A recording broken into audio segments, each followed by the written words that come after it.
মেঘ বাসে করে যাচ্ছে তার সৎ বাবার বাসায়। আজকে ২৬টা বছর মেঘ এতিমের মতোই জীবন পার করেছে। হঠাৎ করেই আজকে মেঘের ডাক পড়ল। ফোনটা অবশ্য করেছিল মেঘের মা আলিজা। ২৬টা বছর কতটা অসহায়ের মতো কেটেছে সেটা শুধু মেঘই জানে। মেঘের মা আলিজা যখন ফোন করলো তখন আর মেঘ থাকতে পারল না। কিন্তু মেঘের নিজের বাবা হঠাৎ কী করে মারা গেল সেটাই আজও অজানা। মেঘ বাসে করে যাচ্ছে, হঠাৎ তার চোখে ঘুম চলে আসলো। ঘুমের মাঝেই হারিয়ে গেল কয়েক বছর পিছনে। তখন মেঘের সাথে বৃষ্টির ভালোবাসার সম্পর্ক, আর তখন থেকেই মেঘ বৃষ্টির টাকা দিয়ে চলে। কি হলো, এভাবে রেগে আছো কেন? দাও না 100 টাকা। আজ 3 দিন কোনো কিছু খাই না আমি। তোর মতো ছোট লোককে 1 টাকাও দিব না। আর তুই যদি আমার কথা শুনতি তাহলে তোকে 100 কেন 500 টাকা দিতাম। ওরকম ভুল আর হবে না তো আমার। এই যে কানে ধরেছি। এরকম আর কতবার করবি তুই? বললাম তো আর কোনো ভুল করব না, আর ওদের সাথে মিশবো না। তুমি যা বলবে তাই শুনবো আমি। বৃষ্টি আর কোনো কথা না বলে হাঁটা শুরু করে দিল। পিছন পিছন মেঘও গেল। সত্যি আজ 3 দিন ধরে মেঘ কিছু খায়নি। মেঘকে অবশ্য খাওয়ার জন্য টাকা দিয়েছিল বৃষ্টি, কিন্তু মেঘ সেই টাকাটা তার এক বন্ধুকে দেয়। সেই বন্ধু আবার মেঘের টাকা দিয়ে নেশা করে। এই কথাটা আবার বৃষ্টির কানে পৌঁছে যায়। বৃষ্টি মনে করেছে মেঘও হয়তো নেশা করে। কি হলো বৃষ্টি, এভাবে রেগে চলে যাচ্ছ কেন তুমি? বললাম তো আর ওই ভুল জীবনেও করব না। আমার পেছনে আসবি না বলে দিলাম। তোর কোনো কথাই আর বিশ্বাস করি না আমি। আচ্ছা 50 টাকা দাও, ডাল ভাত খাবো। পেটে খুব ক্ষুধা আমার। 1 টাকাও দিব না তোকে, সর আমার সামনে থেকে। আচ্ছা 10টা টাকা দিয়ে যাও। ঠিক আছে, দরকার হলে থাপ্পড় মারো, তবুও প্লিজ 10 টাকা দাও। বলছি না 1 টাকাও তোকে দিব না। তুই অনাহারে রাস্তায় পড়ে মর, বুঝলি? জানি তো এসব তোমার মনের কথা নয়। আচ্ছা সরি তো, কানে ধরেছি। এই মাঝ রাস্তায় আবারও উঠবস করতেছি, তবুও 10টা টাকা দাও। বৃষ্টি আর মেঘের দিকে তাকালো না, সোজা হন হন করে চলে গেল। রাস্তার সাইডে বসে পড়ে চিৎকার করে বৃষ্টিকে বলতেছে, আমাকে 10টা টাকা দাও, খুব ক্ষুধা লেগেছে আমার। কিন্তু বৃষ্টি মেঘের কথা শুনেও আর পিছনে ফিরল না। হঠাৎ করে বাসের হেল্পার মেঘকে বলতেছে, ও ভাই, আর কত ঘুমাবেন? আপনি যেখানে আসতে চেয়েছেন সেখানে এসে গেছি তো। আসলে ঘুমিয়ে গিয়েছিলাম তো, তাই টের পাইনি। সেটা তো দেখতেই পারতাছি আমি। এবার উঠুন আর বাস থেকে নামুন। মেঘ তাড়াহুড়ো করে উঠে নিজের ব্যাগ নিয়ে বাস থেকে নামলো। অবশ্য মেঘ চাইলে তার নিজের গাড়ি করে আসতে পারত, কিন্তু মেঘ আগে তার মা আর সৎ বাবার কাছে এভাবেই যেতে চায়। তাদেরকে তো আর সব কিছু বুঝতে দেওয়া যাবে না। তাছাড়া মেঘকে কেউ পছন্দ করে না, কারণটা অবশ্য মেঘের বাবা। এই মেঘের বাবার কারণে আজকে মেঘের সবাই থাকতো, মেঘ এতিম। ঘটনা তো অনেক আছে, মেঘও কিছুটা জানে, আবার অনেক কিছু অজানাও। মেঘ একটা সিএনজি ডাক দিল। সিএনজিতে উঠে মেঘ একটু তার ছোটবেলার স্মৃতি মনে করার চেষ্টা করলো। মেঘের বাবা মা দুজনেই ভালোবেসে পরিবারের সম্মতিতে বিয়ে করে। কত সুখের সংসার ছিল তাদের, কিন্তু সেই সুখের সংসারে হঠাৎ কী যে হলো। মেঘের যখন 6 বছর বয়স, তখন হঠাৎ করে মেঘের মায়ের আচরণ পরিবর্তন হতে থাকে। সেই সাথে মেঘের নানার বাড়ির লোকেরও আচরণ অনেকটাই পরিবর্তন হয়। মেঘের বাবার নাম ছিল মাইদুল আর মায়ের নাম ছিল আলিজা। আলিজা, দিন দিন তোমার চলাফেরা আমার কাছে খুব একটা ভালো ঠেকতেছে না। নিজের তো চাকরি গেছে, কাম কাজ নাই, আর আমার চলাফেরার দোষ ধরো তুমি। আমি তো আর চেষ্টা কম করতেছি না, সব জায়গাতে যাচ্ছি, কিন্তু কোথাও চাকরি হচ্ছে না। তাই বলে তুমি এভাবে রাত করে বাসায় ফিরবে? শোনো, সাধে আর রাত করে বাসায় ফিরি না, ছোট একটা চাকরি করি, তাই দিয়ে সংসার চলতেছে। নিজের তো 2 পয়সা রোজগারের ক্ষমতা নাই। আশেপাশে মানুষ অনেক কানাঘুষা করতেছে। আলিজা, আবারও আগের মতো হও না কেন? এরকম করতেছো? সারাদিন কষ্ট করে কাজ থেকে ফিরে তোমার এসব কথা সহ্য হচ্ছে না আমার। আমি কি কোথাও মাগিরি করতে গিয়েছিলাম নাকি? শোনো, যেভাবে বলতেছে সেভাবে চলতে দাও, বুঝলে তুমি? আমি তোমার স্বামী হই, আর আমার সাথে এরকম ব্যবহার করতে পারতেছো তুমি? আমার কি তোমার কাছ থেকে পাওয়ার ইচ্ছা করে না? শোনো, এসব পীড়িতের কথা রাখো। পেটে নেই ভাত আর তোমার পীড়িত বের হয়? আগে কাজ কামাই করো, আমিও রেহাই পাই, তখন সব হবে, বুঝলে? এটার নতুন কি? ইদানিং মাইদুল আর আলিজার মাঝে ঝগড়া লেগেই থাকে। কোনো এক অজানা কারণে মাইদুলের চাকরিটা চলে যায়, সুখের সংসারে অভাবে দেখা দেয়। ঠিক তখনই একটা কোম্পানিতে চাকরি নেয় আলিজা। কিন্তু সমস্যা তো তখনই বাধে যখন এলাকার লোক আলিজাকে নিয়ে মাইদুলের কাছে নানা রকম আজে বাজে মন্তব্য করে। সারাদিন তো বাড়িতেই থাকো, ওর রান্নাটা তো করে রাখতে পারতে। আমার হয়েছে যত মারণ, কাজ থেকে ফিরেই আমাকেই রান্না করতে হবে। আচ্ছা, কোথাও গিয়ে কি তুমি মরতে পারো না? নিজের স্বামীর সাথে কেউ এরকম ব্যবহার করে নাকি মা? এই মুখ সামলে কথা বলবে, ঘরে কিন্তু ছেলে আছে, বুঝলে? বলবো না তো কি বলবো আমি? আচ্ছা, এই বকাটে নেতা টুকুর সাথে কিসের এত কথা তোমার? ওর সাথে কিসের এত হাসাহাসি? তোমার কথা শুনি। মুখ সামলে কথা বলবে, বলে দিলাম। টুকু ছিল বলে এই বাসা থেকে আমাদেরকে বের করে দেয় নাই। টুকু ছিল বলে ছেলেকে স্কুল থেকে বের করে দেয় নাই। টুকু ছিল বলে আজকে চাকরি করে তোমার মতো লোককে বসিয়ে খাওয়াই আমি। ও, এখন টুকু বড় হলো তোমার কাছে আর আমি পর? তার টুকুর সাথে এত কিসের ঘুরতে যাওয়া? টুকুর গায়ে দিলে তখন খুব ভালো লাগে, আর আমি বললে দোষ? কি এত বড় মিথ্যা অপবাদ আমার নামে? আজকেই চলে যাব বাপের বাড়ি আমি। করব না তোর ঘর, করব না তোর সংসার। সেদিন রাতেই ছেলেকে নিয়ে আলিজা নিজের বাপের বাড়ি চলে যায়। মাইদুলও আটকানোর কোনো চেষ্টা করেনি। মাইদুল জানে আলিজা আর যাই করুক কখনো তাকে ছাড়া ছেড়ে থাকতে পারবে না। কিন্তু এক সপ্তাহ চলে যায়, আলিজা আর আসে না। তাই বাধ্য হয়ে মাইদুল আলিজার বাপের বাড়ি যায়। আলিজারা 6 ভাই বোন, 3 বোন 3 ভাই। আলিজা সবার ছোট আর সবার আদরের। আলিজার ভাইয়েরা বোনেরা আলিজাকে খুব ভালোবাসে। মাইদুল যখন আলিজার বাপের বাড়িতে ঢুকলো, সেখানে ঢুকে দেখে সেই নেতা টুকু সেখানে আলিজার সাথে বসে কথা বলতেছে। টুকুকে দেখে মাইদুল রেগে যান। শ্বশুরবাড়ি হওয়াতে মাইদুল রাগটা আর প্রকাশ করে না। মাইদুল এসেছে দেখে বাড়ির সবাই একসাথে বাড়ির ভিতরে আসলো। তোর সাহস কি করে হলো আমাদের বাড়িতে আসার? এত কথা বলার কি দরকার? শালাকে এখানে গাছের সাথে বেঁধে পিটানো উচিত। আহা ভাইজান, আপনারা কি শুরু করলেন? এত পথ যখন এসেছে বসতে দেন, তারপর বুঝিয়ে সুঝিয়ে বিদায় করেন। এই বেটা কে কি বুঝলো আমরা? এই বেটা বউকে নিয়ে চাকরি করার বসে বসে খায়, আর উপরে গায়ে হাত তুলে বউকে খারাপ কথা বলে। আলিজা, কি হচ্ছে এসব? আর ভাইজানেরা আমাকে এভাবে গালাগালি করতেছো কেন? তোকে সালাম করবে নাকি? এত কথা বলিস কেন তুই? আরে আপনারা মারবেন নাকি ওকে? শালাকে এখানেই আজকে বেঁধে পেটাবো। মাইদুল কারোর কথার কোনো মানে বুঝলো না। মাইদুল শুধু চেয়ে চেয়ে সবার দিকে তাকিয়ে আছে, বিশেষ করে আলিজার দিকে তাকিয়ে আছে। কিন্তু কেউ শুনলো না। যে যেভাবে পালো মাইদুলের গায়ে হাত তুললো। মাইদুল একজনের মার আটকাতে গেলে আর একজনের মার খাচ্ছে। টুকু বারবার সবাইকে আটকানোর চেষ্টা করে যাচ্ছে। অবশেষে যখন সবাই থামলো, তখন মাইদুলের গালমুখ ফেটে রক্ত বের হচ্ছে। মাইদুল তখনও আলিজার দিকে তাকিয়ে আছে। এরপরও কি তুই এই বেয়াদবের সাথে সংসার করবি?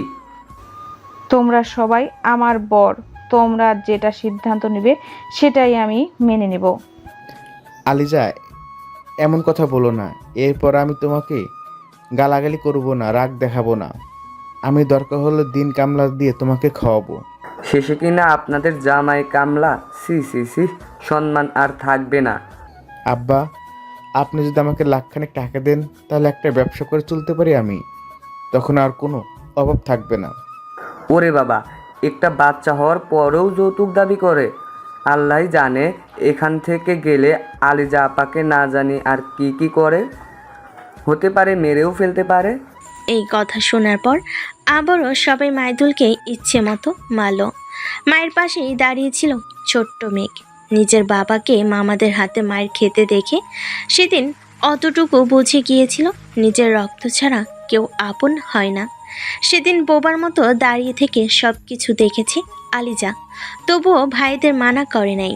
যেখানে ভালোবেসে বিয়ে করেছিল মাইদুলকে, সেই মাইদুলের অভাবের সময় আলিজা সরে দাঁড়ালো। মাইদুলকে মারতে মারতে সেদিন বাড়ি থেকে বের করে দেয় সবাই। ছোট্ট অবুঝ বালক মেঘ থাকতে না পেরে দৌড়ে নিজের বাপের কাছে যায়। আশেপাশের কত মানুষ জড়ো হয়েছে। মাইদুল মেঘকে চুমু খেয়ে বলে, বাবা, আমার সোনা, আমার কিছু হয়নি, এভাবে কাঁদতে হয় না। ভালো ছেলেরা সবসময় মানুষের বিপদে পাশে দাঁড়ায়, মানুষকে সম্মান করে। আব্বু মামারা খুব পচা, খুব খারাপ, তোমাকে রক্ত বের করে দিয়েছে। না না না বাবা, এসব বলতে নেই। ওরা তোমার বড়, ওদেরকে সবসময় সম্মান করবে। দেখেছেন ভাইজান, পুরাই বাপের মতো হয়েছে ছেলেটা। আমাদের খায়, আমাদের পরে, আর আমাদেরকে খারাপ বলে। এর ব্যবস্থা সবার আগেই করব আমি। আজকেই কিছু একটা করব। এর পুরোই বাপের মতো খারাপ হয়ে গেছে। সেদিনের কয়েকদিন পর মেঘকে একটা এতিমখানায় রাখে তারা। কয়েক মাস পর মেঘ জানতে পারে ওর বাবা মারা গেছে, দাফন কাফনও হয়ে গেছে। আর মেঘের মা আলিজা শহরের স্বনামধন্য বড়লোক আদিত খানকে বিয়ে করেন। মেঘ অবশ্য একবারই আদিত খানকে দেখতে পেয়েছিলেন। সিএনজি চালকের ডাকে মেঘের ধ্যানটা ভেঙে যায়। মামা, আপনার বলার ঠিকানা অনুযায়ী চলে এসেছি, দেখেন তো এই বাসাটা কিনা। আশেপাশে ভালো করে তাকে ঠিকানাটা দেখে বুঝলো সে চলে এসেছে। পকেট থেকে টাকা বের করে সিএনজি চালককে দিল। ধীর পায়ে বাসার গেটের কাছে যাচ্ছে মেঘ। বাসাটা পুরাই নানান রঙের বাতি দিয়ে সাজানো, কারণ এই বাসায় মেঘের সৎবোনের বিয়ে হবে। যত এগিয়ে যাচ্ছে তত মেঘের বুকটা ধুকপুক করতেছে। গেটের কাছে গেলে দারুণ মেঘকে আটকে দেয়। কাকে চাই, আর আপনি কে? আসলে আদিত খান আর আলিজা খান আমাকে ডেকেছিল। আপনার নাম ঠিকানা বলুন, আমি ফোন করি ওপরে। মেঘ এরপর তার নামটা বলল। তখন দারোয়ান গেট খুলে দিল। গেট দিয়ে বাসার ভিতরের দিকে যতই এগিয়ে যাচ্ছে ততই মেঘের বুকটা ধুকপুক করতেছে। কেন জানি না মেঘের খুব ভয় হচ্ছে। কারণটা হলো, যদি তার মামারা এখানে আসে বা থেকে থাকে তাহলে কি হবে। কোনো রকম ধীর গতিতে মেঘ বাসার ভিতরে ঢুকলো। বাসায় তার বয়সী, তার চেয়ে কম বয়সী অনেক ছেলে মেয়ে এখানে আছে। সিঁড়ি দিয়ে আদিত খান, আলিজা খান নিচে নামতেছে। মেঘকে দেখি আলিজা খান থমকে দাঁড়ান সিঁড়ির উপরেই। মেঘ নিজের মাকে দেখে চিনে ফেলে। বয়স হয়েছে কিন্তু শরীরটা তার এখনও সেই আগের মতোই আছে। এখনও সেই 25 বছরের মেয়েদের মতোই দেখতে লাগতেছে। আদিত খানও মেঘকে দেখে চিনে ফেলে, আর আদিত খানের মুখে চওড়া হাসি। সিঁড়ি দিয়ে নামতে নামতে, কি তুমি তো মেঘ, তাই না? আলিজা, এই তো মেঘ এসেছে, মেঘের সাথে কথা বলে দেখো। আদিত খান নিজের আবেগ কন্ট্রোল করে সিঁড়ি দিয়ে নিচে নেমে সোফায় বসলো। মেঘ মনে করেছিল এত বছর পর যখন দেখা হবে তখন নিশ্চয়ই তার মা তাকে অন্তত জড়িয়ে ধরবে।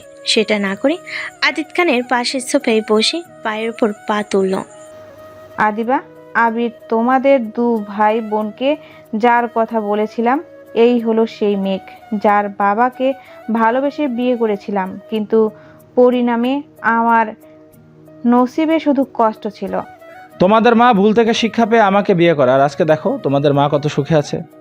তাই বলছি কি আদিবা, নিজের ভালোবাসার মানুষকে ভুলে গিয়ে তোমার বাবার পছন্দের ছেলেকে বিয়ে করো, তাহলে সুখে থাকবে। না হলে এরকম ভিখারি হতে হবে। বাসার ভিতরে থাকা এতগুলো ছেলে মেয়ের মাঝ থেকে দুজন মানে আবিতা আর আবির 2 ভাই বোন মেঘের দিকে তাকালো। এরা হলো আদিত খান আর আলিজার সন্তান। মেঘ এতক্ষণ দাঁড়িয়ে থেকে সব কিছু শুনলো। মেঘ বুঝেও গেছে এখানে তার প্রাপ্ত সম্মান সে পাবে না। তাই মনে মনে সিদ্ধান্ত নিল এখান থেকে সে চলে যাবে। যেখানে সম্মান নেই সেখানে থেকে লাভও নেই। তাছাড়া নিজের মা যে রকম করে কথা বলতেছে সেখানে না থাকাই ভালো। হঠাৎ করে আদিত খান যাকে ডাকলো তাকে দেখে মেঘ অবাক হয়ে গেল। মেঘ যেন আসমান থেকে মাটিতে পড়ল। তাহলে এই লোকটা মরে নাই, এই লোকটা এখানে কেন? মেঘ যাকে দেখলো সে আর কেউ নয়, বরং সে হচ্ছে নেতা টুকু। টুকুকে দেখে তো মেঘের মাথায় কোনো কিছুই ঢুকতেছে না। তাহলে এই টুকু মরে নাই? তাহলে টুকুর সাথে তার মা আলিজার বা কি সম্পর্ক ছিল?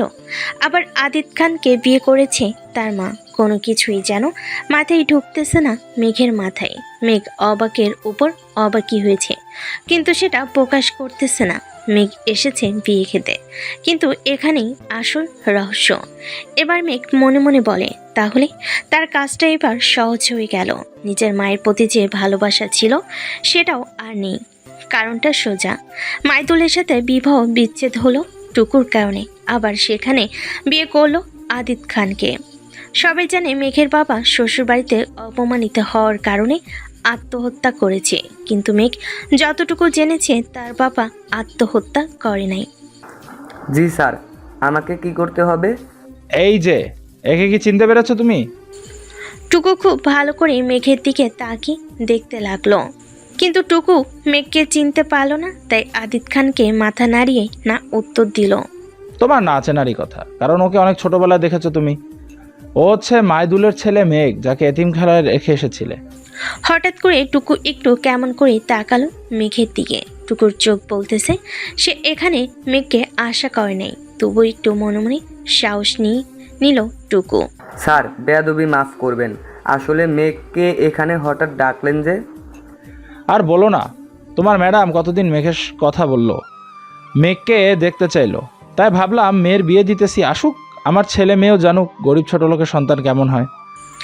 আদিত খানের এমন কথায় একটুও বিচলিত হয়নি মেঘ। মেঘ শুধু মনে মনে হাসতেছে, কিন্তু চেহারাই সেটা প্রকাশ করতেছে না। এখন আমাকে তাহলে কি করতে হবে স্যার? তেমন কিছুই না, ওকে থাকার রুম দেখিয়ে দাও। এই ছেলে, আমার পিছনে পিছনে আসো তুমি। তোমার থাকার রুমটা আমি দেখিয়ে দিতেছি। টুকুর পিছনে মেঘ গেল। যে রুমটা মেঘকে থাকতে দেওয়া হলো সেটা একটা স্টোর রুম। পুরো রুমে মাকড়সার জাল, নোংরা কাপড়, পুরাতন ফার্নিচার, কত কিছু। রুমটা থেকে একটা ভ্যাপসা গন্ধ বাইর হচ্ছে। লাইট জ্বালিয়ে দিলাম, রুমটা পরিষ্কার করে এইখানে থাকবে। এত বড়লোক মানুষ আদিত খান, এত রুম আছে তার মধ্যে এখানে থাকতে হবে আমাকে? আদিত খান কখনো শত্রুকে তার বাসায় থাকতে দেয় না। তোমার কপাল ভালো, এখানে তার মেয়ের বিয়েতে আসতে পেরেছো। আমার জানা মতে আদিত খানের সাথে তো আমার পরিচয় নেই। তাছাড়া ওনার সাথে আমার কিসের শত্রুতা? শত্রু হলো তোমার বাবা ইমদাদুল, বুঝলে? এবার আর বেশি কথা না বলে রুমটা পরিষ্কার করে থাকো। এই বলে টুকু স্টোর রুম থেকে বের হয়ে চলে গেল। মেঘ এখন কোনো ভাবতে চায় না। মেঘ এখন রুমটা পরিষ্কার করে নিতেছে, কারণ অনেকটা পথ জার্নি করে এসেছে মেঘ। রুমটা পরিষ্কার করা হলে একটা পুরাতন খাট পরিষ্কার করে নিল, চেয়ার টেবিল সব পরিষ্কার করে নিল। এবার ব্যাগ থেকে নিজের প্রয়োজনীয় জিনিস বের করতে লাগলো মেঘ। ঠিক সেই সময় মেঘের কাছে আসলো আলিজা, মানে মেঘের মা। মেঘ, কেমন আছিস বাবা তুই? এখানে থাকতেও বুঝি খুব কষ্ট হবে তোর? না না মা, কেন কষ্ট হবে? আমি ভালো আছি মা। তোমাকে অনেক দিন পর দেখে খুব ভালো লাগতেছে। আমাকে দেখে বুঝি ঘৃণা হচ্ছে তোর, তাই না মেঘ? আমার কোনো দোষ ছিল না মেঘ। তোর বাবা কাজকর্ম কোনো করতো না, আমাকে গালাগালি করতো, মারতো। তাই তো নিজের পরিবারের উপর কোনো কথা বলতে পারি নাই। হে কি মা, কান্না করতেছো কেন? তুমি তো এখন সুখে আছো। নিজের সুখের জন্য মানুষ কত কি করে। বাবার কথা, পুরনো কথা বাদ দাও মা। এখন বলো তুমি কেমন আছো? কেন রে, দেখে বুঝিস না কেমন আছি আমি? আমি খুব ভালো আছি এখানে মেঘ। মা, একটা কথা জিজ্ঞেস করব তোমাকে? হ্যাঁ মেঘ, বলো, কি জানতে চাও? না মানে, নেতাটুকু যে বলল আমি নাকি আদিত খানের শত্রু, আর আব্বু নাকি শত্রু। ওসব কিছু না, এমনি কথার কথা বলছে আর কি। ও, আমি ভাবলাম সত্যি মনে হয়। আচ্ছা, ফ্রেশ হয়ে নাও, একটু পরে খাবার পাঠিয়ে দিব, কেমন? আলিজা চলে গেল, কিন্তু মেঘ বুঝে গেছে এখানে তাকে কেউ কোনো বলবে না, কেউ কোনো জানবেও না। কিন্তু মেঘ এটা বুঝতে পারছে না হঠাৎ এত বছর তাকে কেনই বা ডাকলো। আবার এসে মেঘের বেশ ভালোই হয়েছে। মেঘ তার বাবার হত্যা নাকি আত্মহত্যা সেটা বের করবে। মেঘ ভাবতেছে এখানে সবাই অদ্ভুত আচরণের মানুষ, তাই যা করার, যা খোঁজ করার তাকেই করতে হবে। মেঘ একটু ফ্রেশ হয়ে নিল, তারপর ল্যাপটপটা বের করে তার নিজের কাজগুলো করতে লাগলো। এমন সময় আদিত খানের বাসার কাজের লোক মেঘের জন্য খাবার নিয়ে আসলো। আচ্ছা, আপনি এই বাসায় কত বছর ধরে আছেন? মেঘ মনে মনে ভাবে, যেখানে বাসার কাজের লোক বলতেছে এরা সবাই ভালো, তাহলে তার মা কেন এমন করলো? আবার নেতার টুকু আদিত খানকে স্যার বলে। নেতার টুকুর সাথে তার মায়ের তো কোনো না কোনো সম্পর্ক ছিল। আবার মেঘের বাবা মারা গেলে মেঘ অনেক কিছুই ভাবতেছে। মেঘ অনেক কিছু ভাবতেছে। কোনো রকম খাবারটা খেয়ে নিল, পকেট থেকে সিগারেট বাইর করে টানতে লাগলো। মেঘ আগে কখনো সিগারেট টানেনি, কিন্তু হঠাৎ করে বৃষ্টি তার জীবন থেকে হারিয়ে যাওয়ার পর থেকে সিগারেট টানে। মেঘ এবার স্টোর রুম, মানে যেখানে থাকতে দিয়েছে, সেখান থেকে বাইর হয়ে ড্রয়িং রুমে আসলো। এসে দেখে মেঘের মামারা, মামিরা, খালু সবে এসেছে, সাথে অনেক ছেলে মেয়ে। বলা চলে এত বড় বাসায় অনেকে এসেছে। মেঘ দেখে তার মামা খালারা চিনতে পারলো না, তাই মেঘের মাকে জিজ্ঞেস করলো, আলিজা, এই ছেলেটা কে রে? একে তো চিনলাম না, আগে কখনো দেখছি বলে তো মনে পড়ে না। ও হচ্ছে মেঘ, মাইদুলের ছেলে। কি বলবো আপা ভাইজান, আপনাদের বোন নাকি মেঘকে দেখবে। আমাকে এত জোরাজুরি করলো, শেষে বাধ্য হয়ে আসতে বলেছি। এখানে যে তোর দুটো সন্তান আছে তারা কি মনে করবে শুনি?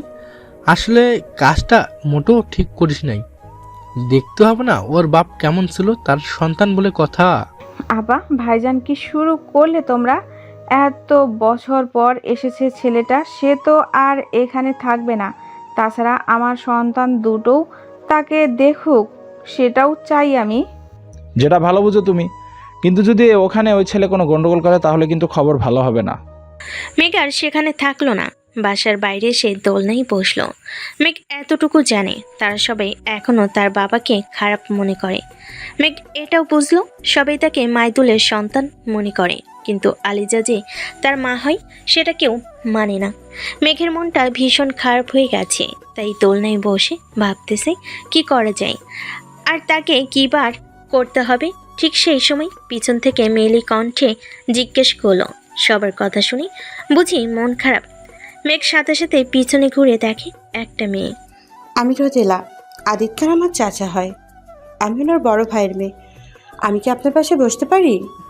নিজে থেকে যখন বসবেন তাহলে জিজ্ঞেস করলেন কেন? সে কি, আপনার না মন খারাপ? তাহলে দেখি তেজ দেখিয়ে কথা বলছেন। এটা তো আপনাদের বাসা, আমি তেজ দেখিয়ে কথা বলবো কেমন করে? কথাটা কিন্তু ঠিক নয়। এটা আমার চাচার বাসা, মানে চাচিকে বিয়ে করার পর চাচা এখানেই থাকেন। ঠিক বুঝলাম না আপনার কথা। আলিজা চাচি তো আপনার মা হয়, যতটুকু বাসায় সবার মুখে শুনলাম, তাই না? হ্যাঁ। আলিজা চাচির স্বামী মারা যাওয়ার পর টুকু, মানে চাচার একেবারে কাছের লোক, তিনি চাচি আর চাচার বিয়ের ব্যবস্থা করেন। কিন্তু আমার দাদু এই বিয়েতে রাজি ছিলেন না। সে শুরু থেকেই, মানে চাচি আর চাচার পূর্বের পরিচয় ছিল তখন থেকেই, এই চাচা চাচিকে নিয়ে এখানে থাকেন। মেঘের মাথা যেন আরো ঘোরা শুরু করে দিল। তার মায়ের সাথে আদিত খানের পূর্ব পরিচয়, মানে মেঘ যেন একটার পর একটা বড়সড় ধাক্কা খাচ্ছে। সে কি, চুপ হয়ে গেলেন যে? ভাবলাম আপনার মন খারাপ, আপনাকে একটু সময় দিই। ঠিক আছে, আমি তাহলে চলে যাই। আরে না না, চুপ কোথায়? ভাবতেছি আদিত খানের সাথে আমার মায়ের পূর্ব পরিচয়, আবার আমার মাকেই বা কেন বিয়ে করলো? এসব তো জানি না, কিন্তু ও চাচার আগের ঘরের তখনও বউ ছিল। চাচা সেই চাচিকে ডিভোর্স না দিয়েই তোমার মাকে বিয়ে করেন, আর সব কিছুর ব্যবস্থা করে দেন টুকু। না, আর সহ্য হচ্ছে না এসব। মেঘ কি শুনতেছে? আদিত খানের ঘরে আগের বউ ছিল, তারপরও তার মাকে আদিত খান বিয়ে করে, আবার সব কিছুর ব্যবস্থা করে দেন টুকু। মেঘের যতটুকু মনে পড়ে, টুকুর সাথে মেঘের মায়ের সম্পর্ক নাকি ছিল, আশেপাশে সবাই বলতো। তাহলে আদিত খান মাঝখান থেকে কোথা থেকে আসলো? আবার আদিত খানের নাকি পূর্ব পরিচয় ছিল আলিজান। কিন্তু তুমি এসব জানলে কি করে, সেটাই তো বুঝলাম না আমি। সত্যি বলতে এসব আমি আমার বাবার কাছ থেকে শুনেছি। আমার চাচার চরিত্র নাকি আগে থেকেই খারাপ ছিল। আগে থেকেই মানে বুঝলাম না। এই বললে আমার মায়ের সাথে পূর্ব পরিচয়, আবার আগে থেকে আদিত খানের চরিত্র খারাপ। সেসব তো সব কিছু জানি না, কিন্তু এতটুকু জানি চাচা নাকি একজনকে ভালোবাসতো। তাকে না পাওয়ায় চাচা মেয়েদেরকে বিশ্বাস করতো না। এই চাচা এসব কাজ করে বেড়াতো। আবার আদিত খানের সাথে নাকি পূর্ব পরিচয় ছিল আলিজান। মেঘ আসলেই কোনো কিছু বুঝতে পারছে না। আর রোদেলাই বা কেন এসব তাকে জানাচ্ছে? এখানে প্রতিটা কথার পিছনে একটার পর একটা রহস্য লেগে আছে। মেঘের নিজেকে এখন নিজের বিশ্বাস হচ্ছে না। সব বুঝলাম, কিন্তু এসব কথা আমাকে কেন বলতেছেন আপনি? বলতাম না কোনোদিনও, কিন্তু বাসায় আপনাকে যেভাবে কথা শোনালো তাই আপনাকে জানালাম, যাতে মনে একটু হলেও কষ্টটা কম পান। বিশ্বাস হচ্ছে না আমার। এখানে তো অন্য কারণ আছে, কারণ আপনার চোখ মুখের ভাষা অন্য কিছু বলতেছে। আচ্ছা, আপনি মানুষের চোখ মুখ দেখে কি বোঝেন? সে সত্যি বলছে নাকি মিথ্যে বলছে? না বোঝার কি আছে? আপনি সত্যি বললে আপনার চোখ এমন কাঁপতো না, আপনার হাসি মাখা মুখটা কালো হতো না, বুঝলেন? এবার আসল সত্যিটা বলেন তো আমাকে। সেটা সময় আসলে আপনাকে জানাবো আমি। তার আগে বলুন, আমরা কি বন্ধু হতে পারি? এখানে যেহেতু আমার আপন কেউ নাই, যেহেতু আপনার সাথে বন্ধুত্ব করাই যায়। দুজনেই হাসি মুখে হাত বাড়িয়ে বন্ধু হয়ে যায়, কিন্তু মেঘের এখনও রোদেলাকে বিশ্বাস হচ্ছে না। আবার বিশ্বাস না করেও উপায় নেই, কারণ রোদেলা তাকে অনেক অজানা তথ্য জানালো। এরপর মেঘ নিজের রুমে চলে গেল। রুমে ঢুকেই বুঝে গেল তার রুমে আগে থেকে কেউ আছে, কারণ কেউ ফোনে কথা বলতেছে আর কান্না করতেছে। মেঘ সেই দিকে এগিয়ে গিয়ে দেখে আদিবা ফোনে কথা বলতেছে আর কান্না করতেছে। মেঘ বুঝে গেল ঘটনা কি। ছেলেটা যদি এতই ভালোবাসো, তাহলে অন্য জায়গায় বিয়ে বসতে গেলে কেন ছোট বোন? আচমকা এমন কথা শুনে আদিবা ভয় পেয়ে গেল। সাথে সাথে ফোন কেটে দিয়ে পিছনে ঘুরে দেখে মেঘ। মেঘকে দেখে আদিবা পুরে রেগে আগুন হয়ে গেল।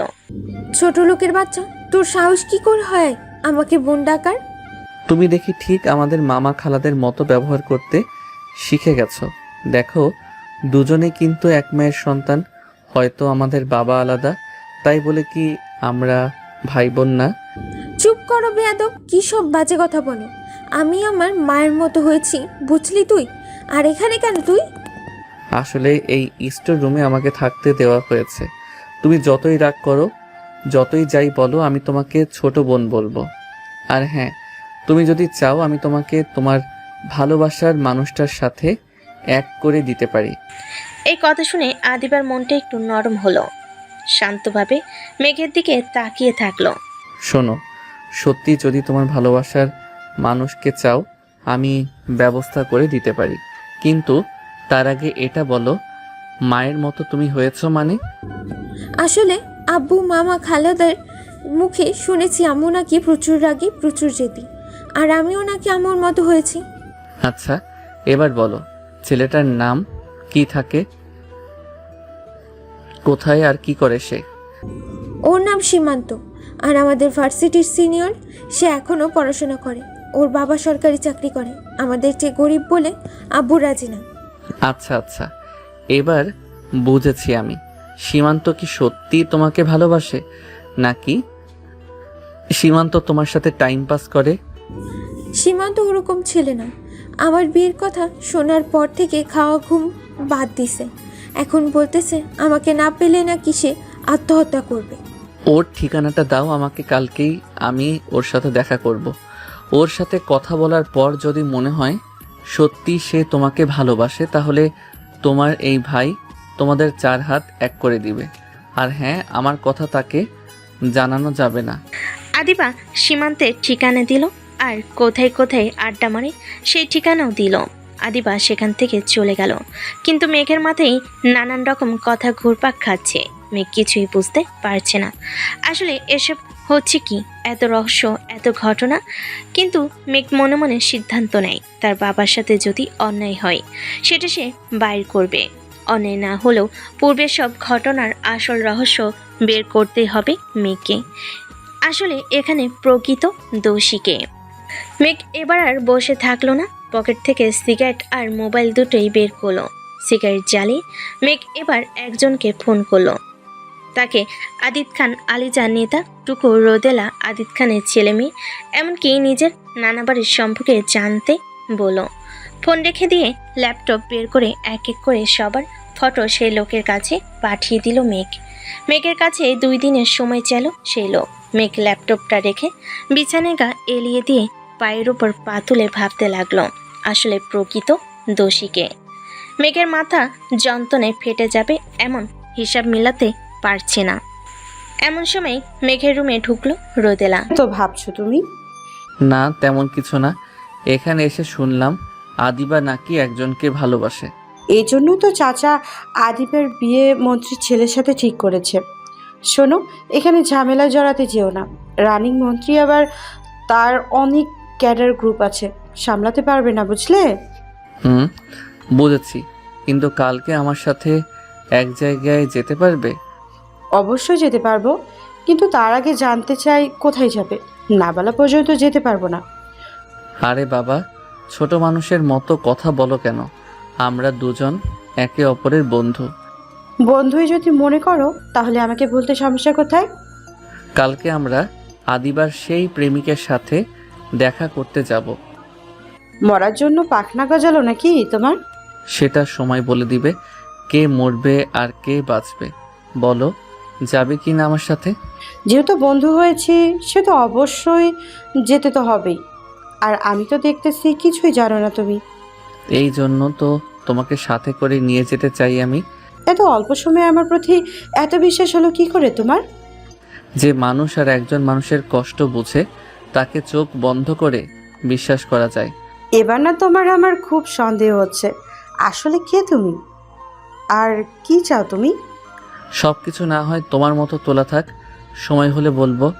আচ্ছা, এখন যদি আমি আসল সত্যিটা বলি তাহলে কি তুমি আমাকে বলবে সব কিছু? সেটা না হয় কালকে আমি বলবো তুমি কে আর সত্যিটা কি। তুমি কোন পুলিশের লোক? সরি, তুমি কোনো পুলিশের লোক নাও তো? আবার কোনো গোয়েন্দাও তো? সব কিছু না হয় কালকের জন্য তোলা থাক। রোদেলা মনে সন্দেহ নিয়ে চলে গেল। রাতে সে লোক রোদেলার সম্পর্কে অনেক অজানা তথ্য দিল। রোদেলার ঘটনা শুনে মেঘের মনটা খারাপ হয়ে গেল। তাহলে রোদেলার সাথে টুকু আর আদিত খান অনেক করেছে, যেমনটা মেঘের বাবার সাথে টুকু করেছে। পরের দিন রোদেলা সহ মেঘ বেরিয়ে পড়ল সীমান্তের খোঁজে। আদিবার দেওয়ার ঠিকানা অনুযায়ী মেঘ আর রোদেলা সীমান্তর খোঁজ করা শুরু করলো। কোথাও যখন পেল না সীমান্তকে, তখন মেঘ রোদেলাকে নিয়ে সীমান্তের বাসায় গেল। বাসায় গিয়ে জানতে পারল সীমান্ত রুমের দরজা লাগিয়ে আছে। কি হয়েছে, কি সমস্যা সেটা কাউকে বলতেছে না। মেঘ সীমান্তের রুমে গিয়ে আদিবার কথা বলা মাত্রই সীমান্ত দরজা খুলে দিল। মেয়েদের মতো কেঁদে চোখ লাল করেছে। ফর্সা ছেলে দেখেই বোঝা যাচ্ছে, মনে হচ্ছে ঠিকমতো খাওয়া দাওয়া করে না। আমি মেঘ, আদিবার সৎ ভাই। ও হচ্ছে রোদেলা, আদিবার চাচাতো বোন। আসলে তোমার আর আদিবার বিষয়ে জানতে এখানে এসেছি। কি আর জানবেন ভাইয়া, ওর তো বিয়ে ঠিক হয়ে গেছে। ওর বাবা দুজনের একজনও আমাকে মানবে না। কাঁদলেই কি সব কিছুর সমাধান হবে? বোকা ছেলে, শরীরের কি অবস্থা করেছো তুমি? শোনো, তোমাদের দুজনকে আমি এক করে দিব।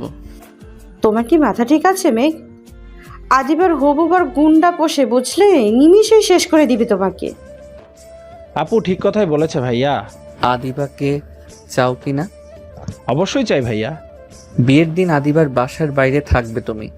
আদিত খান নিজেই তোমার হাতে তার মেয়েকে তুলে দিবে। আর শোনো, নিজের শরীরের যত্ন নাও।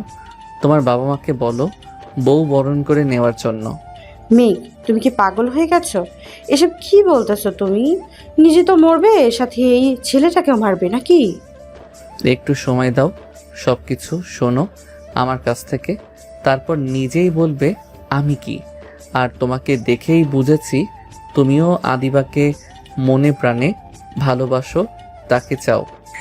মেঘ রোদেলাকে নিয়ে বাইরে আসলো। তারা একটা রেস্টুরেন্টে ঢুকলো। রোদেলার সন্দেহ আরও গভীর হচ্ছে।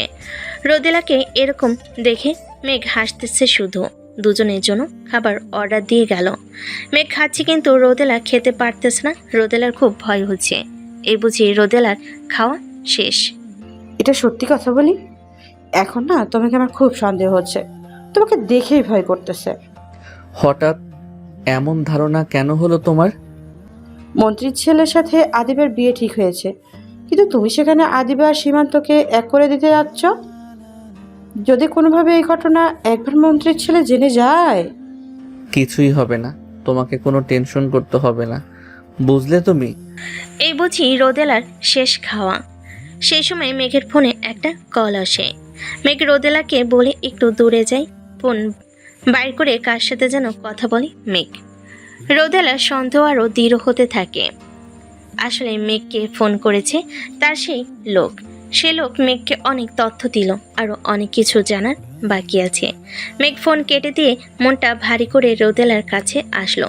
একটু আগেও তো মুখে হাসি ছিল, হঠাৎ করে কি হলো যে সব হাসি হারিয়ে গেল? জানতে চাইলে না তোমার সম্পর্কে জানি কিনা, আর কালকে আমাকে যা বলেছ সেসব সত্যি কিনা, এবং আমি কে, কি আমার পরিচয়? হ্যাঁ, তা জানতে চাই, কিন্তু তার সাথে তোমার মন খারাপের কারণ কি? কালকে যা বলেছ কম বেশি সব কথাই ঠিক আছে, কিন্তু আসল ঘটনাগুলো তুমি লুকিয়েছ। তার কারণ তোমার সবাইকে বিশ্বাস হয় না, এমনকি আমাকেও না। তুমি এই কথা কেমন করে জানলে? আদিত খান কলেজে একজনকে ভালোবাসতো, কিন্তু তোমার বাবা এই ভালোবাসায় বাধা হয়। বিষয়টা তোমার দাদাকে জানায়, ঠিক তখনই তোমার দাদাও সেই প্রেমে বাধা হয়। হ্যাঁ, ঠিক বলেছ। শুধু তাই নয়, আদিত খানকে ঠিক করার জন্য তোমার ছোট খালার সাথে আদিত খানের বিয়ে দেওয়া হয়। এটাও ঠিক। কিন্তু বিয়ের কয়েক মাস পর তোমার খালা আদিত খানকে জানায় তাদের প্রেমের মূল বাধা ছিল তোমার বাবা। তাই সেই জেদ রাগ থেকে আদিত খান তোমার বাবার উপর চরম প্রতিশোধ নেয়। প্রতিশোধ বলতে তোমার মাকে ধর্ষণ করে আদিত খান। ঠিক তখনই আদিত খান নেতা টুকুকে হাত করে, তার নিজের বাবাকেও মেরে ফেলে। নিজের বড় ভাইয়ের বউকে ধর্ষণ করে বড় ভাইকে পাগলের মতো করে ফেলে, আর নিজের নামে সব ব্যবসা প্রতিষ্ঠান করে নেয়। সব যখন জানো, তাহলে আগে কেন বলো নাই? তুমি এমন একজনকে খুঁজতেছো যাকে বিশ্বাস করতে পারবে, যাকে সাথে নিয়ে এত অন্যায়ের প্রতিশোধ নিবে। যখন তোমার বয়স 1 বছর তখনই তোমার মাকে ধর্ষণ করে, তারপর তোমার খালার উপর অত্যাচার শুরু করে। শুধু তাই নয়, তোমার মায়ের সাথে আরো খারাপ কিছুই করে আদিত খান। তারপর তোমার নিজের সম্মান বারবার হারানোর থেকে একেবারেই মরে যায়। তার কিছু বছর পর আকস্মিকভাবে তোমার বাবাও মারা যায়। আর তুমি যে কালকে আমাকে ওসব বললে, ওসব ঘটনা তোমাকে তোমার খালা বলেছে, আর তুমি তোমার খালার কাছে বড় হয়েছো। আমার যে চরম প্রতিশোধ নিতে হবে, কিন্তু কাউকে তেমন পাশে পাচ্ছিলাম না। কালকে যখন তোমার সাথে সবার এরকম ব্যবহার করা দেখলাম, তখনই আমি তোমার পিছু নেই। তাহলে এই লড়াইটা এখন আমাদের দুজনের, আর আসল দোষীকে সাজা দেওয়ার ব্যবস্থা আমাদের করতে হবে। কিন্তু বললে না যে তুমি কে? সাথে থাকো না, সব জানতে পারবে। আর হ্যাঁ, তুমি যে একজন চোখের ডাক্তার এটাও কিন্তু জানি। এত সব একটা রাতের মধ্যে কেমন করে জানলে তুমি? তোমাকে কাঁদতে দেখতে একটু ভালো লাগে না, বুঝলে? চোখের পানি মুছে ফেলো আর আমার কথা মতো কাজ করো। মেঘ একটা টিস্যু দিয়ে রোদেলার চোখের পানি মুছে দেয়। রোদেলার কাছে তখন বিষয়টা কিছুটা লজ্জা, কিছুটা মায়ে পড়ে যাওয়ার মতো হয়। রোদেলাকে সাথে করে নিয়ে মেঘ অনেক জায়গায় ঘুরে, তারপর আদিত খানের বাসায় ফিরে যায়। বাসায় এসে দেখে আদিবার সাথে সে ঝগড়া লেগেছে আদিত খান আর আলিজার। বাসায় আসার পরে জানতে পারে সীমান্তর সাথে নাকি এখনও কথা বলে আদিবা। তাই তো বারবার আলিজা আদিবাকে মারার জন্য এগিয়ে যাচ্ছে। যতবার মারার জন্য যায় ততবারই আলিজার বোনেরা এগিয়ে আসে। আলিজার আদিত খান দুজনেই মেঘকে দেখতে পায়। ওই যে মেঘকে দেখতেছো না তুমি, ঠিক মেঘের বাবার মতোই তোমার অবস্থা হবে, বুঝলে? আমিও তো মেঘের বাবাকে ভালোবেসে বিয়ে করেছিলাম, পরিণামে কি পেয়েছি জানো? অপমান, গালাগালি আর গায়ে হাত তুলতো। ও ভাব যখন আসে না, তখন আর ভালোবাসা থাকে না। মেঘ কি এতিম হয়ে আছে না? মেঘের কি কোনো ভবিষ্যৎ আছে নাকি? মেঘ ভালো মতো থাকতে পারে। তোমার যখন সন্তান হবে তার কি হবে? তাই ওই মন্ত্রী ছেলেকে বিয়ে করো, বুঝলে? ভবিষ্যতে কোনো সমস্যা হবে না। আদিবা, তুই না সীমান্তকে ভালোবাসিস, তাহলে এত অপমান করার পরও কেন চুপ করে আছিস তুই? কি মেঘ, তুমি জানো তাহলে? শুধু জানি না, সীমান্তের সাথে দেখা করে এখানে আসলাম, বুঝলে? দেখেছো কাল সাপের বাচ্চাকে? তাই তো বলি, কাল অবধি আদিবা আমাদের কথা মতো চললো, আর আজকে এত পরিবর্তন। মুখ সামলে কথা বলবেন আদিত খান, আপনার কুকীর্তি সব জানি আমি, সুতরাং আমার মুখ খোলাবেন না। আর মা, সব সময় আমার বাবাকে দোষ দাও কেন? ভালোবাসা সত্যি হলে শত অভাব অনটন থাকার পরও কেউ কাউকে ছাড়ে না।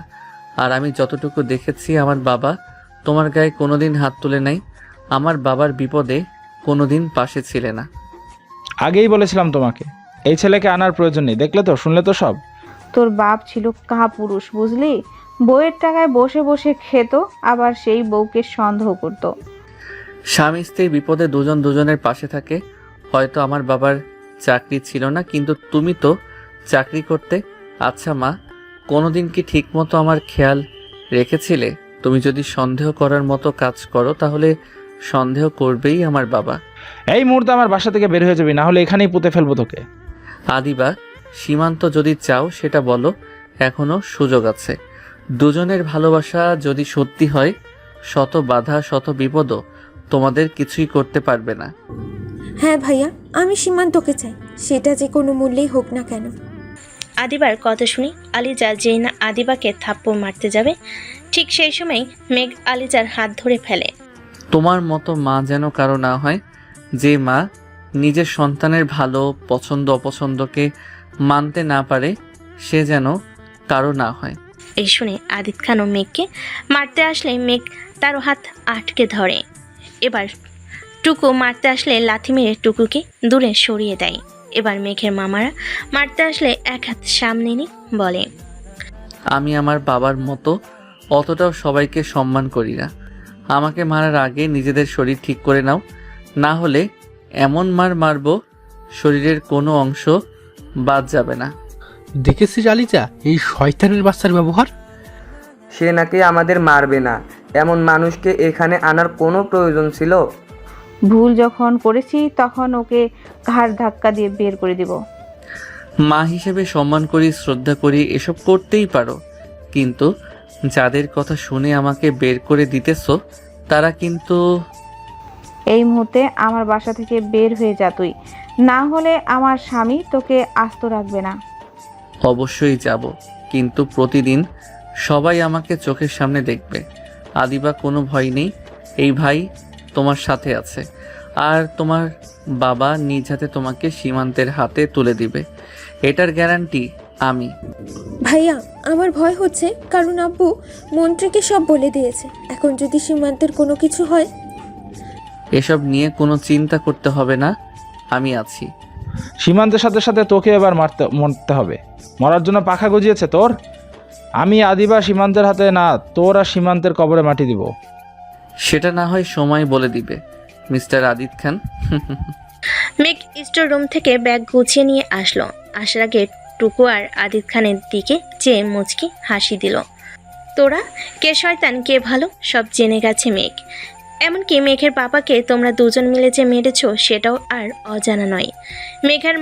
মেঘের মাকে টোপ হিসাবে রেখে ব্যবহার করেছ তোমরা। এখন মেঘের মা সবার কাছে খারাপ, তাই না? মেঘ রোদেলাকে চোখ টিপ দিল। রোদেলা বুঝে গেল কি করতে হবে এখন তাকে। আদিত খানের বাসা থেকে বের হতেই একসাথে কয়েকটা গাড়ি আসলো। সবগুলো গাড়ির দাম কোটি কোটি টাকা। মেঘ সেখানে একটা গাড়িতে উঠল। মেঘের গাড়ির পিছনে আরও কয়েকটা গাড়ি তার লোকেরা আছে, সবার হাতে বৈধ রাইফেল। সবগুলো লোক মেঘের কথা মতো কাজ করে। আজকে যে মেঘ এত বড় লোক, এত এত লোক কাজ করে, কোটি কোটি টাকা সব হয়েছে বৃষ্টির কারণে। কিন্তু সেই বৃষ্টি আজকে মেঘের কাছে নাই। গাড়ি কিছু দূর যাওয়ার পর মেঘ গাড়ি থেকে নামলো। মেঘের সেক্রেটারি নিলেও গাড়ি থেকে নামলো। স্যার, কোনো সমস্যা? আদিত খানের বাসার সামনে যে 20 তলা ভবনটা তৈরি হলো সেটা আমার লাগবে। কিন্তু স্যার, ওরা তো ইতিমধ্যে... ফ্লোরগুলো বিক্রি করে ফেলেছে। যত টাকা লাগে দাও, ওই ভবনটা আমার লাগবেই। কি আর করার, নীলা কিছু লোকসহ সেই ভবনের যে দালাল তার কাছে গেল। প্রথমে রাজি ছিল না, পরে মোটা অঙ্কের টাকা দেখে রাজি হলো।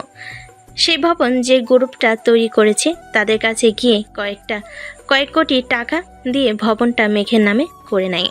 সেখান থেকে কাগজ নিয়ে সোজা মেঘের কাছে আসে নীলা। স্যার, এই যে এই ভবনের কাগজ সব আপনার নামে করা আছে। তোমরা সবাই ভবনে যাও, আমার সব প্রয়োজনীয় জিনিস সেখানে রাখার ব্যবস্থা করো।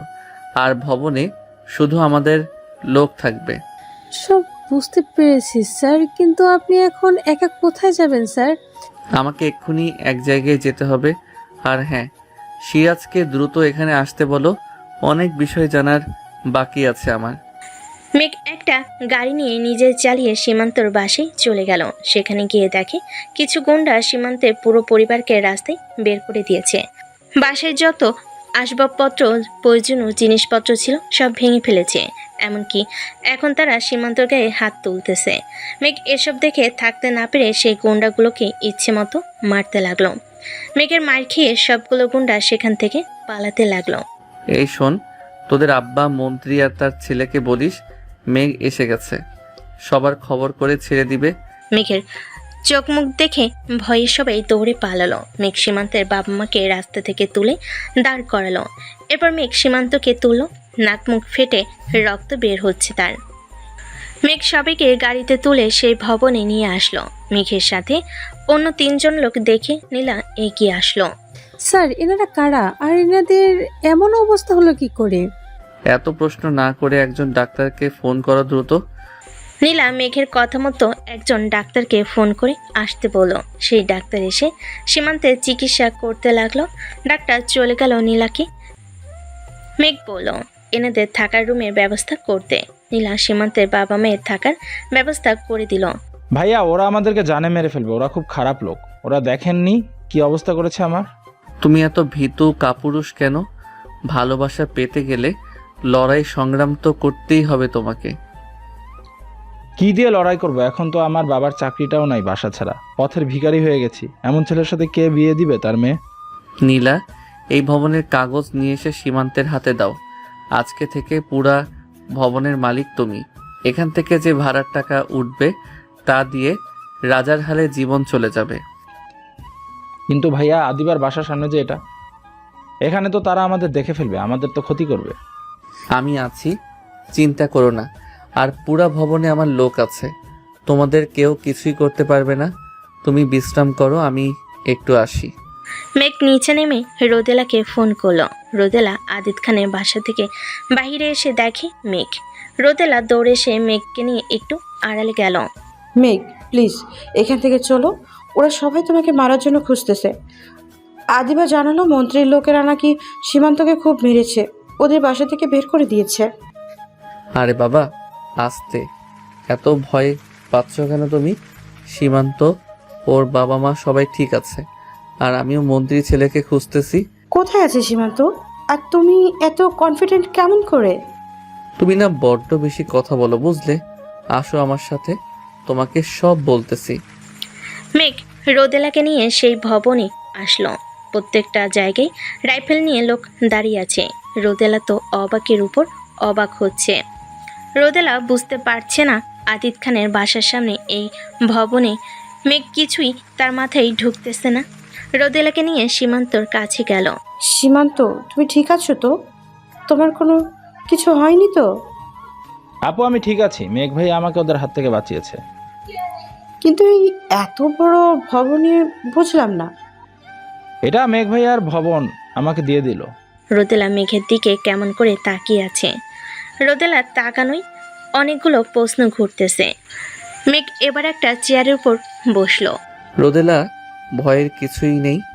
আমি একজন টপ বিজনেসম্যান, আমার টাকার অভাব নেই। তাই তো এই ভবনটা আজকেই কিনে নিলাম।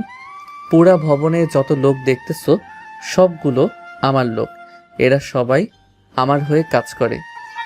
কিন্তু তোমাকে দেখে তো মনেই হয় না এত অল্প বয়সে এত কোটি কোটি টাকার মালিক। সব আল্লাহর ইচ্ছে। সব কিছুই আল্লাহর দান। এখানে আমার একটি টাকাও খারাপ পথের উপার্জনের নয়। আবার বলতে পারো এই সব কিছু আমারও নয়, তবে হ্যাঁ, সব কিছুই এখন আমার। এই জন্য যখন চাচা বলল সব সময় তাদের চোখের সামনে থাকবে তুমি। এই তো বুঝেছো তুমি। এবার বলো এই বাসায় কি হলো? এখানে তো সবাই বুদ্ধি করতেছে কি করে তোমাকে আর সীমান্তকে শেষ করা যায়। তাই নাকি? তাহলে তো আরো একবার মোকাবেলা করতে হয় সবার সাথে। মেঘ, তুমি কি পাগল হয়েছো? ওদের সাথে তুমি পারবে না। সেটা সময় বলে দিবে কে পারবে আর কে পারবে না। মেঘ সীমান্তকে নিয়ে ভবনের বাইরে আসলো। আদিত খানের বাসার সামনে অনেকগুলো গুন্ডা আগে থেকে এসেছে। মেঘ সীমান্তকে নিয়ে আদিত খানের বাসার দিকে গেল। সে সময় গুন্ডাগুলো তাদেরকে আটকে দিল, আর তাদের সাথে মন্ত্রীর ছেলে আদিত খান, আলিজা, আদিবা, আবির, মেঘের মামা, খালা সবাই আসলো। বাবা তৌহিদ, এই হচ্ছে মেঘ, আর ও হচ্ছে সীমান্ত, যে আমার সম্পত্তির লোভে আমার মাসুম মেয়েটাকে তার প্রেমের জালে ফাঁসিয়েছে। আঙ্কেল, চিন্তা করবেন না, শালাদের এমন মার মারবো নিজের বাপের নাম ভুলে যাবে। কিন্তু ওরা মরলে যদি মামলা কোনো সমস্যা হয় তখন কি করবে? ওসব নিয়ে চিন্তা করতে হবে না আঙ্কেল, আপনারা শুধু চেয়ে চেয়ে দেখেন কি করি এদের অবস্থা। এতক্ষণ সব শুনে মুচকি মুচকি হাসলো মেঘ, কিন্তু সীমান্ত সত্যি খুব ভয় পেয়েছে। রোদেলা সুযোগ বুঝে আবারও আদিত খানের বাসায় এসেছে, যাতে রোদেলাকে কেউ সন্দেহ না করে। মেঘের হাসি তৌহিদের সহ্য হলো না, তাই একটা মোটা রডের পাইপ নিয়ে মেঘের সামনে আসলো। কিরে, তোর নাকি মরার স্বাদ জেগেছে? যদি মরতে না চাস তাহলে সীমান্তকে আমার হাতে তুলে দে।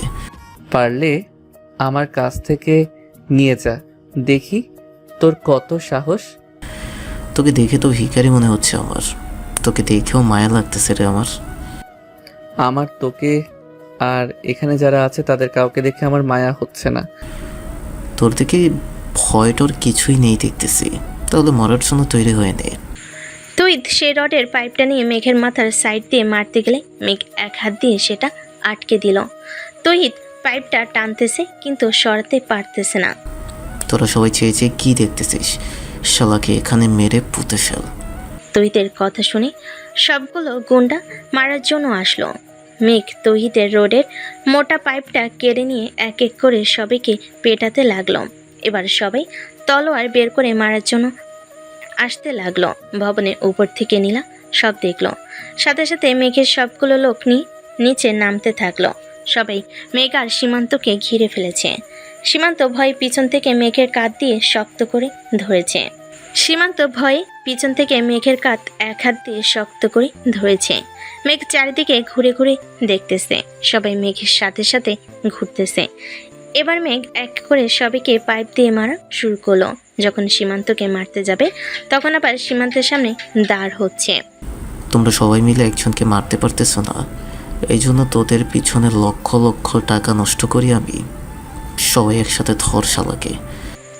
সবাই একসাথে মেঘকে ধরে ফেলো। মেঘ নিচে, সবাই মেঘের উপরে। এরপর মেঘ খুব শক্তি দিয়ে দুহাত দিয়ে সবাইকে ধাক্কা দিয়ে সরিয়ে ফেলল। পরিস্থিতি যখন তৌহিদের পক্ষে নাই, তখনই তৌহিদ পিস্তল বের করে মেঘকে গুলি মারল একটা। গুলিটা মেঘের ডান হাতের উপরে লাগলো, সাথে সাথে পাইপটা পড়ে গেল। তখন আবার সবাই মেঘকে মারতে আসলো। হাত দিয়ে রক্ত বের হচ্ছে, তবুও মেঘ থামতেছে না। কয়েকটা মাইর মেঘও খেলো, কিন্তু হাল ছাড়লো না। নীলা একটা ছোট পিস্তল বের করে তৌহিদের হাতে গুলি করলো, সাথে সাথেই তৌহিদের পিস্তল পড়ে গেল। সবাই একসাথে এক ড্রেসের অনেকগুলো লোক দেখে ভয় পেয়ে গেল। নীলা একটা চেয়ার দিল, মেঘ সেখানে বসে পায়ের উপর পা তুলে রাখলো। এরপর মেঘের লোক সবাইকে মারতে শুরু করলো। মেঘ তো কম বেশি সবার অবস্থা আগেই খারাপ করেছে, বাকি অবস্থা খারাপ করে দিল মেঘের লোক আর নীলা। সবগুলো গুন্ডা মাটিতে গড়াগড়ি করতেছে। নীলা এবার তৌহিদকে নিয়ে আসলো মেঘের কাছে। মেঘ নীলাকে ইশারা করে পাইপটা দিতে বলল। নীলা পাইপটা এনে মেঘকে দিল। ভাই, আপনি কে? আপনাকে তো চিনতে পারি নাই। ভাই, আপনার পায়ে পড়ে আমাকে শেষবারের মতো ক্ষমা করে দেন। একটু আগে না বললি তুই আমাকে মেরে এখানে পুঁতে ফেলবি? তখন না বুঝে বলে ফেলেছি। ভাই, আমাকে ক্ষমা করে দেন ভাই, প্লিজ। আদিত খান, আলিজা, বাকি যারা আছে সবাই অবাক। মেঘকে দেখতে সাদাশীতে সহজ সরল, কিন্তু তার ভিতরে যে সুন্দরবনের বাঘ বাস করে সেটা তো কেউ জানতই না। তার চেয়ে বড় কথা, এতগুলো লোক কার, আর তারাই বা কেন মেঘের কথা মতো এদিকে মারল? আর এই নীলাই বা কে? সবার যেন চোখের ঘুম উড়ে গেছে। নীলা, এটাকে ওর গাড়ির সাথে বেঁধে রাখো। নীলা মেঘের কথা মতো তৌহিদকে তার গাড়ির সামনে বেঁধে রাখলো। মেঘের হাত দিয়ে এখনো রক্ত বের হচ্ছে। রোদেলা এই দৃশ্য দেখে কেঁদে ফেলেছে। তাহলে কি রোদেলা মেঘকে ভালোবেসে ফেলেছে? কিন্তু রোদেলা চাইলেও মেঘের কাছে যেতে পারতেছে না। মেঘ চেয়ার থেকে উঠে আদিত খানের কাছে সীমান্তকে নিয়ে গেল। মেঘের চেয়ারে দেখে আলিজা, আদিত খানের, মেঘের মামা খালারা সবাই ভয় পেয়ে গেল। সবাইকে এক এক করে দেখে নিতেছে, কারো মুখে কোনো কথা নেই। আদিবা এসে সীমান্তকে জড়িয়ে ধরল।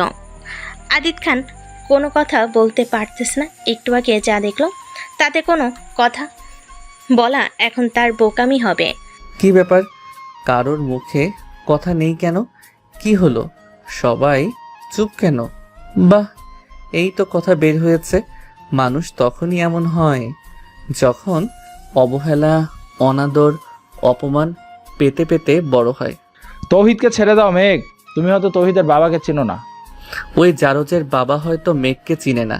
আমি কে আর কি কি করতে পারি সেটা সময় বলে দিবে। সামান্য কটা গুন্ডার সাথে নিয়ে মাস্তানি করতে এসেছো তাই এখানে, তাই না? টুকু গেছে মন্ত্রীর কাছে, এই আসলো বুঝি। তখন দেখবো তোর ওই গুন্ডা আর তুই কোথায় থাকিস। নীলা, তৌহিদ জারজটাকে একটু খাতিরদারি করো তো। আর হ্যাঁ, চেয়ারটা দিয়ে যাও। নীলা চেয়ারটা মেঘের কাছে দিল। মেঘ চেয়ার পর বসে পায়ের পর পা রাখলো। নীলা এবার ইচ্ছে মতো তৌহিদকে মারা শুরু করে দিল। একটু পর সাইলেন্স বাজিয়ে মন্ত্রীর গাড়ি আসলো। সাথে মন্ত্রীকে প্রোটোকল দেওয়া কিছু পুলিশ সাথে আসলো। সাথে মন্ত্রীর কিছু লোকও এসেছে। মন্ত্রীর গাড়ি থেকে রাগী মুড নিয়ে নামলো, কিন্তু যখন সামনে দেখলো মেঘ, তখন পুলিশ তার লোককে অস্ত্র নামিয়ে রাখতে বলল। আর এসে মেঘের পায়ের কাছে নিচে বসলাম। বস, আর আমার ছেলেকে মারবেন না। আমার ছেলে আপনাকে চিনে নাই বলে এমন করেছে। মন্ত্রী এমন কথা শুনে সবে বেশ অবাক হয়ে গেল। কেউ কিছু বুঝতেছে না। একজন মন্ত্রী হয়ে সামান্য একজনের পায়ের কাছে বসেছে, আবার তাকে বস বলে সম্বোধন করতেছে। সবে যেন আকাশ থেকে মাটিতে পড়ার মতো অবস্থা। বস, আপনার লোককে মানা করে দেন, আর যেন তৌহিদকে না মারে। আপনার দুটি পায়ে ধরি আমি। নীলা, এখন থামো আর ওকে ছেড়ে দাও। নীলা মেঘের কথা মতো তৌহিদের বাঁধন খুলে দিল। তৌহিদ সাথে সাথে মাটিতে পড়ে গেল। মন্ত্রীর লোকেরা তৌহিদকে তুলল।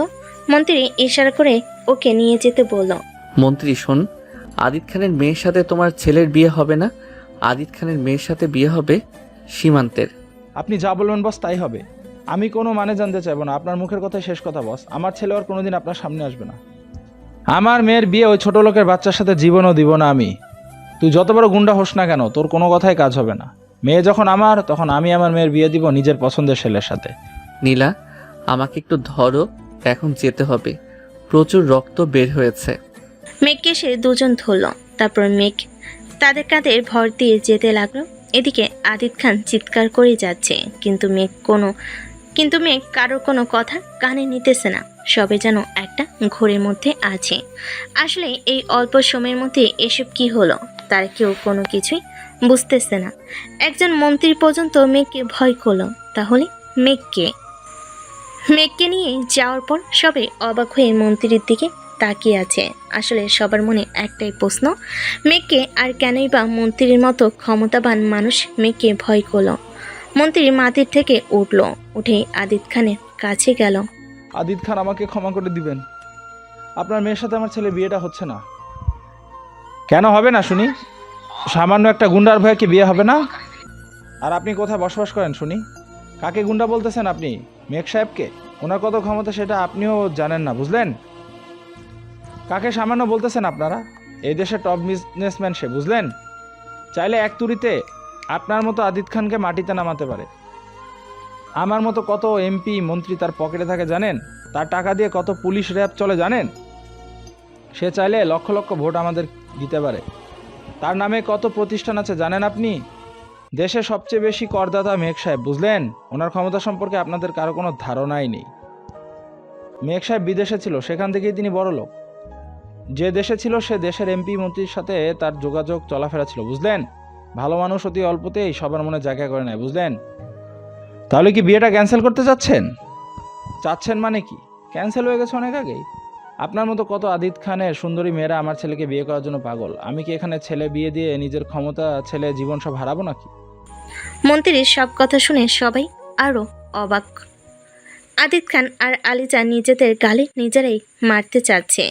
কেন যে তারা মেঘকে ডাকতে গেল? আজকে মেঘের কারণে মন্ত্রীর ছেলের সাথে তাদের মেয়ের বিয়ে হলো না। কত প্ল্যান ছিল তাদের। একবার বিয়ে হলে তারা আরও ক্ষমতা পেত, নিজেদের ব্যবসা বাড়াতে কত কি করত। শুধু কি তাই? যদি মেঘ চায় আপনাদের সবাইকে কি কি করতে পারে ভাবতেও পারবেন না। আল্লাহ তো আমার ছেলেকে বাঁচালো। এবার আপনারা ভাবেন আপনাদের মেয়ের বিয়ে কার সাথে দিবেন। তাহলে আমি গেলাম, আর কখনো দেখা হবে না। মন্ত্রী সেখান থেকে চলে গেল। টুকু মনে মনে ভাবতেছে, আমি এত বড় বড় নেতা ব্যবসায়ী মন্ত্রীর সাথে উঠবস করলাম, কিন্তু কোনোদিন কেউ মেঘের কথা বললো না। সবাই নিজেদের মনে মনে কিছু একটা করে ভাবতেছে। আগেই বলেছিলাম তোদেরকে, কেউ তো আমার কথা শুনলে না। ইতিমখানায় রেখেছিলে নাকি অন্য কোথাও রেখেছিলে মেঘকে? এবার তো মেঘের কোনো কিছু একটা করতে হবে আমাদের, না হলে আদিবার তো বিয়ে দিতে পারবো না। আমার মেয়ের বিয়ে কোনোদিনও সীমান্তের সাথে দিব না আমি। দরকার হলে আমার আগের বাসায় গিয়ে আদিবার বিয়ে দিব আমি। সবাই চুপ করো। আদিবার বিয়ে হবে সীমান্তের সাথে। এসব তুমি কি বলতেছো আদিবার মা? এরকম একটা ছোট লোকের ঘরের ছেলের সাথে আমাদের মেয়ের বিয়ে দিব আমরা? সবাই একটু আমার কাছে আসো।